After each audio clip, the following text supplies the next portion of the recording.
पति ब्रह्मचारी। सूरज, मैं गुलाब सिंह की बेटी हूँ, मैं अच्छे से जानती हूँ उन्हें। तुम कितनी भी कोशिश कर लो उनकी छवि साफ करने की, लेकिन वो भी उतने ही दोषी है जितनी की बिंदिया, समझे तुम? ईशा जी शांत हो जाइए। कल हम वहाँ चलेंगे और वहाँ जाके समझने की कोशिश करेंगे कि इस शादी के पीछे बिंदिया का क्या मकसद है, ठीक है? तुम अपने बाबूजी की बात को पत्थर की लकीर मानते हो ना, लेकिन मैं वही करूंगी जो मुझे सही लगेगा। मैं कहीं नहीं जाने वाली, ठीक है? ईशा जी आराम से। ईशा जी, अभी आपका आराम करना जरूरी है, हम इस बारे में कल बात करेंगे। हाँ,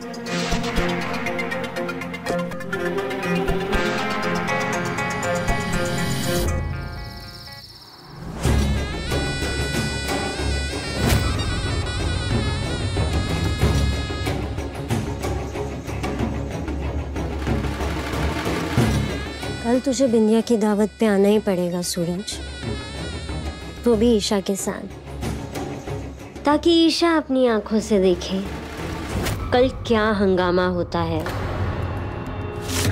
बाबूजी बेचारे फंस गए हैं, उनके सामने बिंदिया का सच लाना पड़ेगा। इसके लिए हम कल गुलाब हवेली जरूर जाएंगे।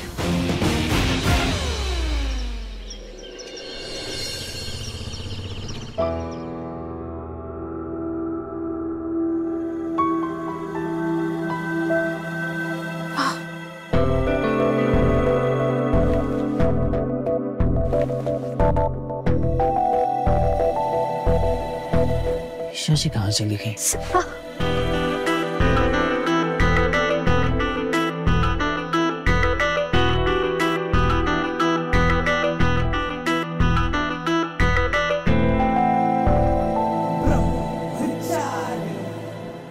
क्या हुआ ईशा जी? वो सूरज मसल पुल हो गया ना, और मैं प्लीज बांधती हूँ, मुझसे बंद नहीं रही है, पर कोई बात नहीं, मैं मैनेज कर लूंगी। नहीं, आप चिंता मत कीजिए, मैं ये अदिति दी को बुला देता हूँ।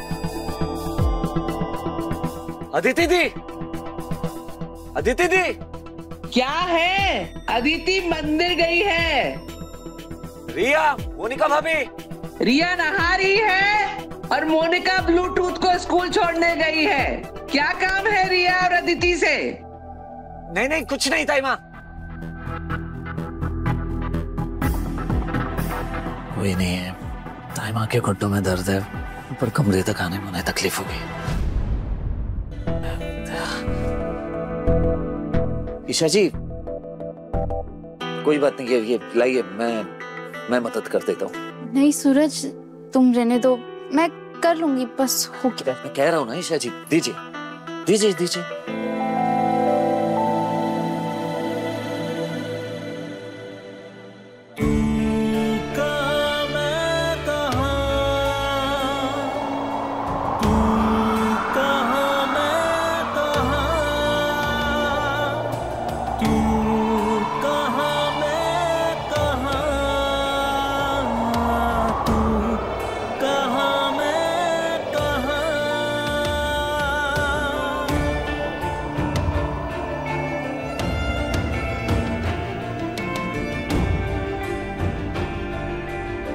ईशा जी, ये पकड़े।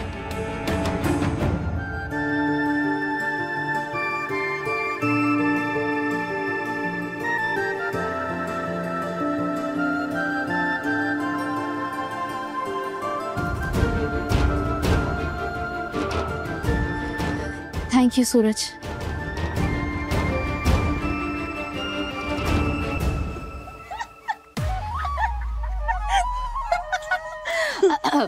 माँ ने बताया तो बुला रहा था, इसीलिए हम आ गए। पर लगता है अब हमारी यहाँ कोई जरूरत नहीं है।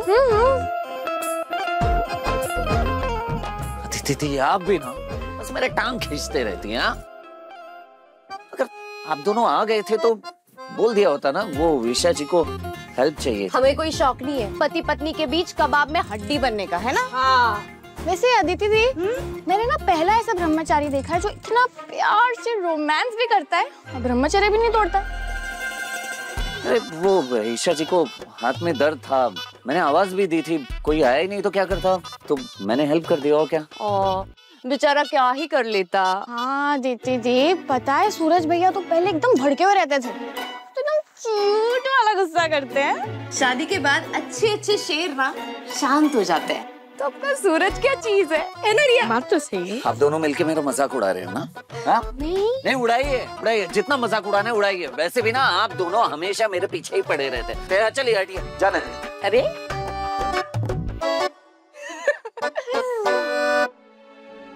ईशा, तुम ठीक हो ना?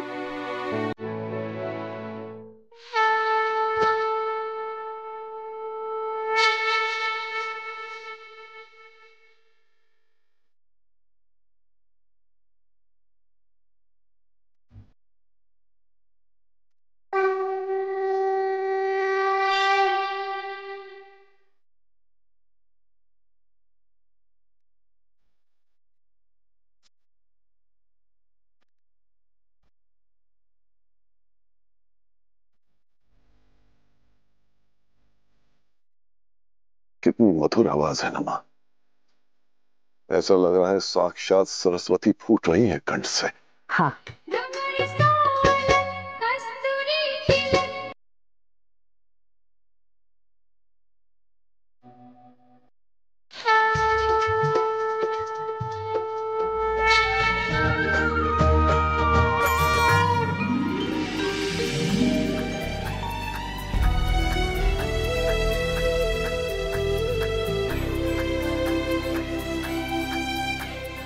जुग जुग जियो, सदा सुहागन रहो और मेरे बेटे को हमेशा खुशियां दो।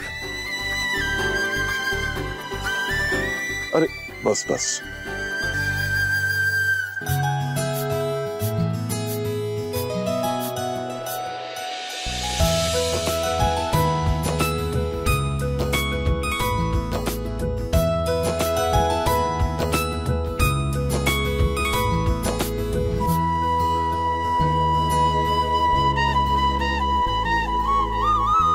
तुम दोनों बहुओं को ये तमीज सिखानी पड़ेगी कि अपनी सास के पैर छुओ। माना कि ये तुम दोनों की हम उम्र है, पर रिश्ते और पदवी में तुम दोनों से बड़ी है। पैर छुओ। अरे नहीं, भले ही रिश्ता और ओहदा बड़ा है, लेकिन मैं चाहती हूँ कि हम सखियों की तरह रहें, प्यार से मिलजुल कर अपनेपन के साथ। काव्या बहू, नाश्ते की तैयारी करो।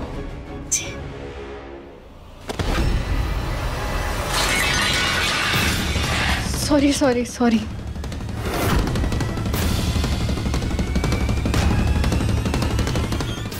राम,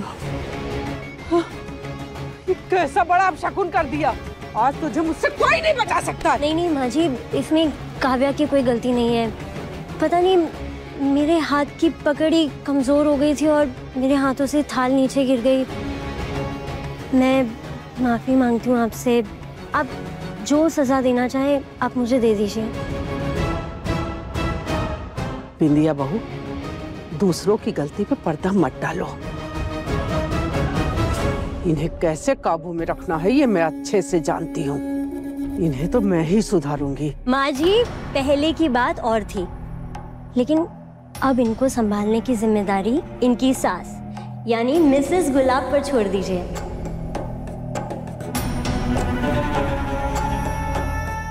विद्या ठीक कह रही है माँ।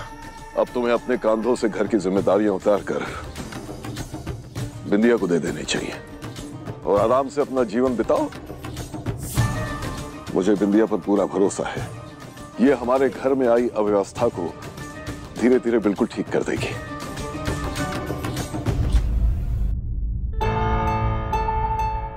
यकीन नहीं हो रहा, बिंदिया ने मेरी गलती खुद पर ले ली। क्यों?